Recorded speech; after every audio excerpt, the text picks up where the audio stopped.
KX5600 or KX5600 is a fantastic ultrasound machine, but it does have a really annoying beeping sound. Here's how to turn it off.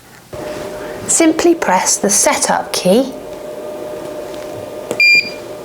and use your trackball to go up to the word normal. Then press set. This is where you can enter your business name if you'd like to have that on your scans, but most importantly where you can turn off that annoying key sound. So go over key sound and press the set button.